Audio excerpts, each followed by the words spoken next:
बिस्मिल्लाहिर्रहमानिर्रहीम और अस्सलामुअलैकुम। 25 फरवरी और पाकिस्तान में इतवार की शाम। आज अभी तक की इम्पॉर्टेंट ख़बरें और मेरा तज्ज़िया। रन डाउन की बजाय सीधा ही तफसील की तरफ चलते हैं। पहली ख़बर जो आज आपके सामने हमने रखनी है वो असद तूर साहब के होशरुबा इंकशाफात हैं जस्टिस काजी फ़ाइज़ ईसा की तरफ। और जो इंकशाफात असद तूर साहब ने किए हैं, अगर वो दुरुस्त हैं तो काजी फ़ाइज़ ईसा साहब पर जुडिशल कौंसिल का केस बनता है और वो शायद अपनी मौजूदा पोजीशन पर फिर कंटिन्यू ना रख सकें अगर इंसाफ के साथ उन तमाम इल्ज़ामात को देखा जाए। असद तूर साहब ने ये कहा है कि माजी में जब वो जजेस पर तनकीद करते थे तो काजी फ़ाइज़ ईसा उन्हें बुलाकर अप्रिशिएट करते थे। ये तो चले एक मैं ये कह सकता हूँ कि इस चीज़ के ऊपर तो तबसरा हो सकता है, लेकिन शायद जुडिशल कौंसिल की तो ये चीज़ नहीं है। लेकिन उन्होंने साथ उनके कहने का जो मतलब और ख़ुलासा बनता था वो ये भी था कि इसके एवज़ केसेस जल्दी लगाए जाते थे, केसेस लगाने में प्रायोरिटी दी जाती थी, फ़ौरन केसेस फिक्स कर दिए जाते थे।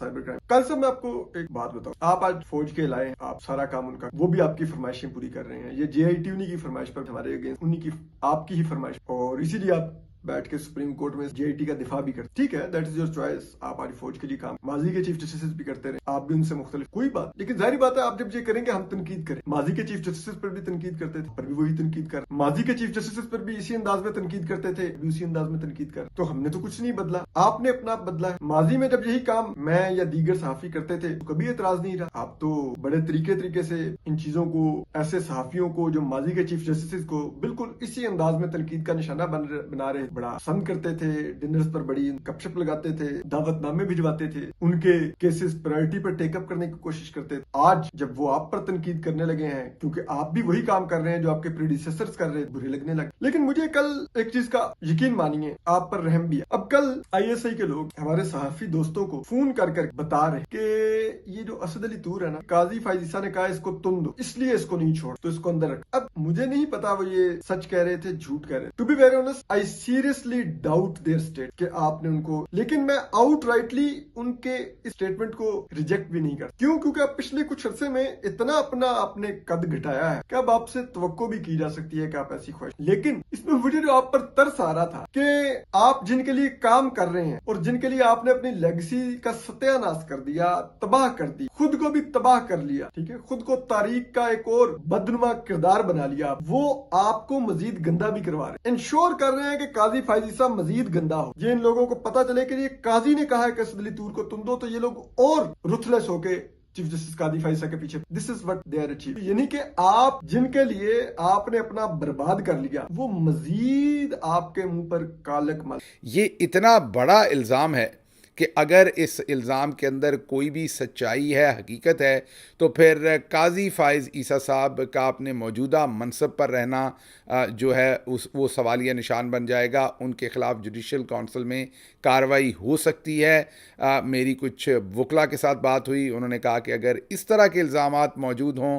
कि केसेस फ़िक्स करने में प्रायोरिटी दी जा रही हो और उसकी वजूहात हों, कोई और कोई बयान दे रहा हो कि जी मेरे साथ ये किया गया है और सबूत भी दे सकता हो, तो बिल्कुल ये जुडिशल कौंसिल के अंदर कार्रवाई की जा सकती है बहुत बड़े डायरेक्टली। और ये किसी और से सुनी सुनाई बात, मुबैना तौर पर रिपोर्टेडली वो नहीं कह रहे, वो गवाही दे रहे हैं माजी के हालात की, और गवाही दे रहे इस कॉन्टेक्स्ट में असद तूर कि उन्होंने कहा कि उन्हें आईएसआई के लोगों ने बताया है कि आपको पकड़ने के लिए काजी फ़ाइज़ ईसा ने कह दिया है कि असद तूर को पकड़ लें या उनसे तुन के रख दें।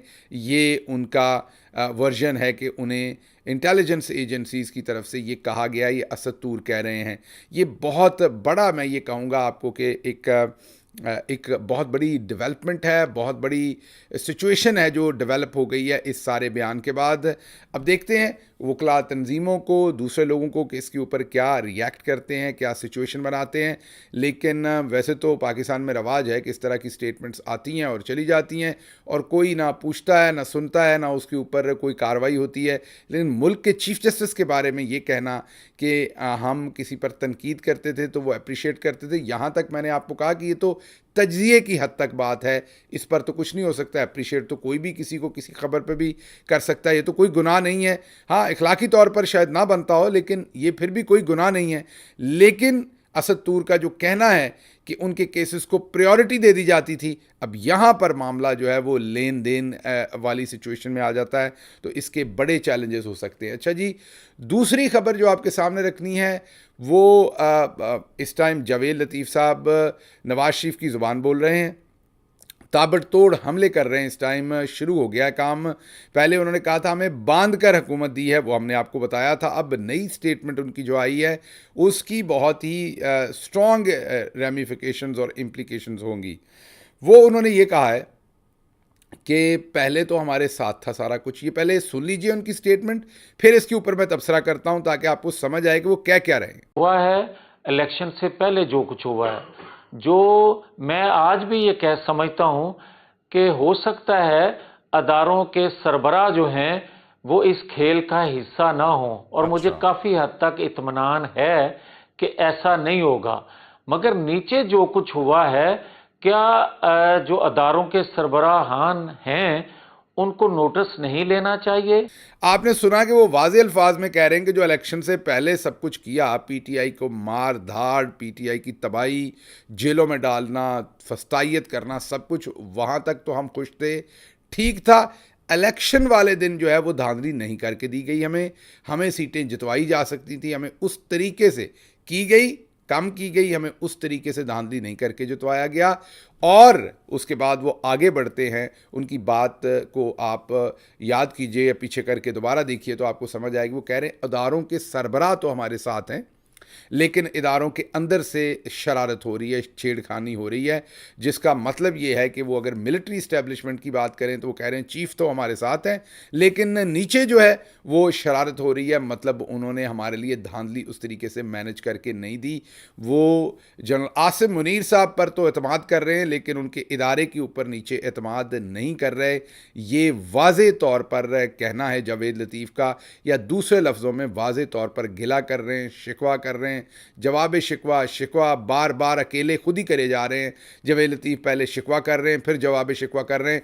तो कहने का मतलब ये है कि आज भी अगर आप उनकी स्टेटमेंट को ऑन सरफेस लें तो बड़ा वाज़े अंदाज में वो ये कह रहे हैं कि जनरल आसिम मुनीर तो हमारे साथ ठीक हैं, नीचे इदारा ठीक नहीं है। ये बहुत बड़ी स्टेटमेंट है, और वो भी नवाज शरीफ की तरफ से आना। जब मैं बार बार कह रहा हूँ नवाज शरीफ, तो जावेद लतीफ़ नवाज शरीफ के बिहाफ पर ही बात करते हैं, खुद से वो बात नहीं करते, ये सभी को पता है। अगर वो बात कर रहे हैं तो ये वर्जन जो है वो नवाज शरीफ साहब का ही है। इसके साथ साथ इरफान सदीकी साहब ने भी एक अहम बयान दिया है। उन्होंने ये कहा है कि जी हमने बोझ उठा लिया, हमने बोझ उठा लिया। कहने का मतलब ये था कि ये हमने जो भी गंदा काम करना था वो कर लिया, उसकी हमने कीमत भी अदा कर ली, हमने बोझ उठा लिया। अब दूसरी जमातें भी बोझ उठाएं, उदारों का भी और बुरे बयानिए का भी और इस सारी सिचुएशन का। वो अब उनका कहना था कि हमारे साथ आएँ, जो बदनामी हमारी हुई है आप भी करवाइए, हमारी तो तबाही हो गई है, अब दूसरी जमातें भी इसमें हिस्सा डालें, हम अकेले ये हिस्सा नहीं डाल सकते। तो ये आप देख सकते हैं कि एक तरफ बांध के हुकूमत दी गई है, दूसरी तरफ इदारों के सरबराह तो हमारे साथ ठीक हैं। इदारे तो दो ही हैं इस टाइम जिनके सरबराह, या तीन है कह लें, इलेक्शन कमीशन है, पाकिस्तान की मिलिट्री इस्टेब्लिशमेंट है और पाकिस्तान की जुडिशरी है। अब इन तीनों में आप समझ सकते हैं कि नून लीग किसको क्या कह रही है। एक ये बातें हो रही हैं। अब आप मुतवक्के तौर पर आप देखेंगे कि आने वाले दिनों में ऐसा हो सकेगा कि बिजली के बिलों में जब बहुत ज़्यादा इजाफा हो रहा होगा तो ख़बर आएगी कि नवाज शरीफ साहब मीटिंग से गुस्से से उठकर चले गए। उन्होंने कहा कि हमारे साथ सब कुछ इदारे करवा रहे हैं, हमने बिजली महंगी नहीं करनी थी, लेकिन इदारों ने हमें मरवा दिया। मतलब मेरा तज्जिया करने का है कि एक एक बात के ऊपर जिस पर आवाम से इनको जूते पड़ने हैं, क्योंकि इनके पास क्रेडिबिलिटी नहीं है, इनके पास वो मैंडेट नहीं है कि ये मुश्किल फ़ैसले कर सकें। मोहम्मद मालिक साहब वाज़े तौर पर कह रहे हैं कि जब तक तो ये साहब बहादुर के नीचे, बड़े साहब बहादुर जो मिलिट्री इस्टेब्लिशमेंट के हेड हैं, उनके नीचे लगकर ये उनकी छत्र छाया में मीन उनके तर्ज़े हुकूमत के ऊपर हुकूमत चलाएंगे, जो वो चाहेंगे वैसा होगा तो मामला चलेंगे। जिस दिन ये इंडिपेंडेंटली कोई डिसीजन करने की कोशिश करेंगे तो मामला ख़राब हो जाएंगे। फाइनेंस मिनिस्टर उन्होंने कहा ऐसा होना चाहिए जो उधर से गाइडलाइन ज़्यादा ले। तो कहने का मतलब ये है कि अब महंगाई होनी है, महंगाई का सारा जूतम बाज़ार तो इनके साथ होना है, और इन्होंने फिर रिटेलिएट करना है और सारा मामला जो है वो अदारों के ऊपर डालने की कोशिश करनी है। तो ये मामला मुझे इसी तरह से चलता हुआ नज़र आएगा। अच्छा जी, सुहेल वड़ाइच साहब ने चंद दिन पहले एक कॉलम लिख मारा था जिसमें उन्होंने स्टेटमेंट दी थी कि जो नवाज शरीफ साहब का घराना है वो बहुत ही एक मशरकी घराना है और उसके अपने एक रस्म व रवाज हैं, बहुत ही ट्रेडिशनल है, कन्वेंशनल है। और वहाँ पर जो बच्चे हैं वो रात को शाम को लेट तक बाहर नहीं रह सकते, ना महरमों के साथ काम भी नहीं करते। तो इसमें मरियम नवाज साहबा जो हैं वो अब अगर चीफ़ मिनिस्टर बनेंगी तो ब्यूरोक्रेसी के साथ काम भी करना पड़ेगा, लेट तक ऑफिस में भी रहना पड़ेगा। तो इसको कैसे मैनेज करेंगी मरियम साहबा अपने मशरकी रवायात को, ये हाँ वो कह रहे थे कि देखना पड़ेगा। हैरानी होती है कई दफ़ा अफसाना निगारी जो सुहेल वड़ाइच साहब कहते हैं, देखिए हमें तो इन चीज़ों पर कोई इतराज़ नहीं है, हम तो एहतराम करते हैं, वो रवायती घराना है या मॉडर्न घराना है, दोनों सूरतों में हम एहतराम करते हैं। वो उनका अपना उनके घर का कल्चर है, हमारे लिए बायसे एहतराम है हमारी बाजी मरियम साहबा एक खातून होने के नाते। लेकिन और हमें ये भी एतराज़ नहीं जो हम आपको दिखा रहे हैं। आप देख सकते हैं कि जिन एम्बेसडर्स को वो मिल रही हैं उनसे हैंडशेक कर रही हैं। हैंडशेक करना कोई आजकल के ज़माने में हमारी बेशक मशरकी रवायात के हिसाब से दुरुस्त नहीं, लेकिन आप रवायात चेंज हो रही हैं और पाकिस्तान में भी ये कोई बहुत बड़ी बात रह नहीं गई। हमें कोई एतराज़ नहीं है, ये हम इसलिए नहीं दिखा रहे कि हमें कोई एतराज़ है या हम अब कोई रिलीजियस ब्रिगेड बनने की कोशिश कर रहे हैं या कोई फतवा दे रहे हैं। हम बिल्कुल ऐसी किसी पोजीशन में नहीं, ना हमें इस पर कोई एतराज़ है। लेकिन हम ये जो मुनाफ़कत है, दानश्वरी की मुनाफ़कत है, वो बता रहे हैं कि ये मरियम साहबा पहली दफ़ा ऐसे हैंडशेक नहीं करी, पहले भी वो एम्बेसडर्स को मिलती भी हैं, रात गए जलसों में भी होती हैं, तकरीरें भी करती हैं, रात गए रैलीज़ में भी उनको देखा गया है, सफ़र भी करती हैं पूरे पाकिस्तान का। तो ये सुहेल वड़ाइच साहब ने क्या ये बीच में मामला फेंका था, ये हमें समझ नहीं आती। आए दिन वो इस तरह के आर्टिकल लिखते हैं। आजकल थोड़े से हवास बाख्ता हो गए हैं हमारे भाई, छुट्टी ले लें तो बेहतर है। मेरा मतलब कोई ऐसा नुकसान तो नहीं होना उनका भी या कौम का भी। थोड़े दिन ज़रा तज्जिया करना अगर बंद कर लें तो हो सकता है तज्जिया बेहतर होना शुरू हो जाए। अच्छा जी, अगली स्टोरी हमारे रिसर्चर्स ने सामने रखी हुई है, सलीम साफ़ी साहब का एक पुराना ख़त और बयान के जब उन्होंने कहा था KPK की गवर्नमेंट में पौधे जो हैं वो महंगे लिए जा रहे हैं और मैं उन्हें बहुत सस्ते पौधे दे सकता हूँ, शायद 3 से 5 रुपए का उन्होंने कहा था। और जो प्रोजेक्ट डायरेक्टर थे उन्होंने उन्हें ख़त लिख दिया था कि हाँ जी हम तैयार हैं आपसे इस सस्ती कीमत पर पौधे लेने के लिए, अगर आप प्रोवाइड कर सकते हैं तो हमें कीजिए।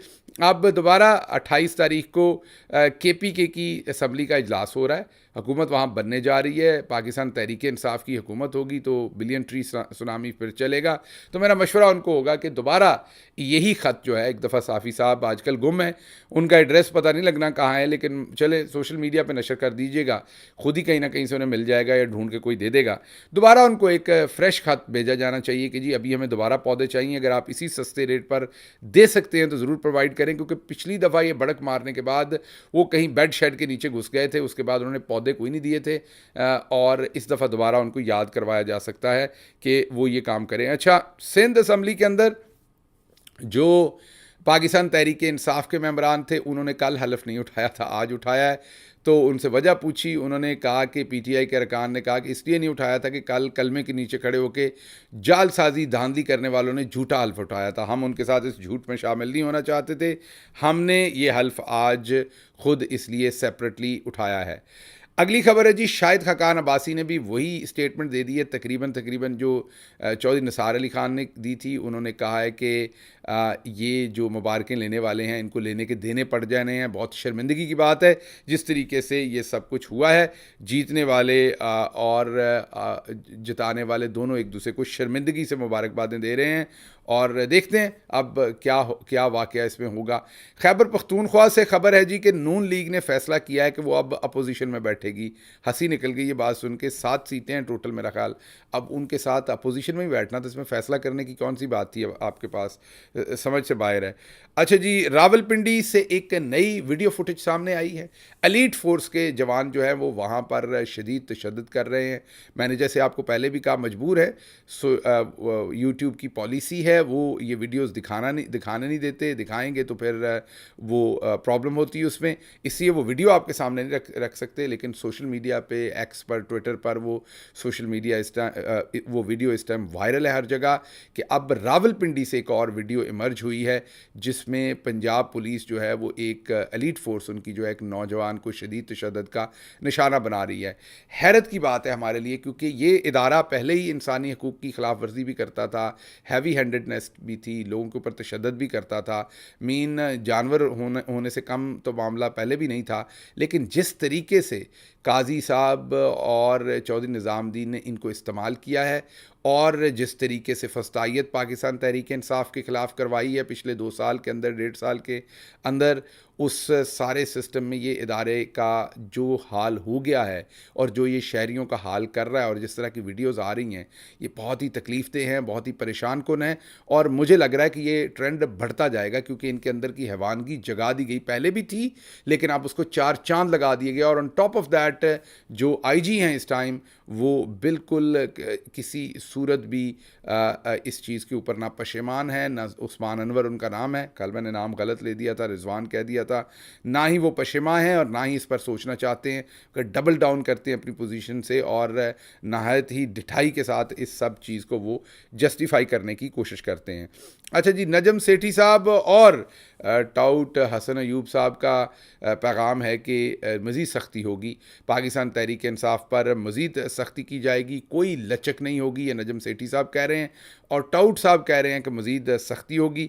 ये तमाम सिचुएशन देखकर तो ये लग रहा है कि कोई अगर इन ख़बरों में कोई सदाकत है तो लग रहा है कि फिर हमारे इदारे ये बिल्कुल जो आवाम ने मैंडेट दिया है ना उसके बारे में सोच रहे हैं, ना समझना चाहते हैं और ना मुल्क के अंदर ये जो जारी हैजान है इसको किसी सूरत भी ख़त्म करने के लिए वो किसी सूरत भी तैयार हैं, ये करना चाहते हैं।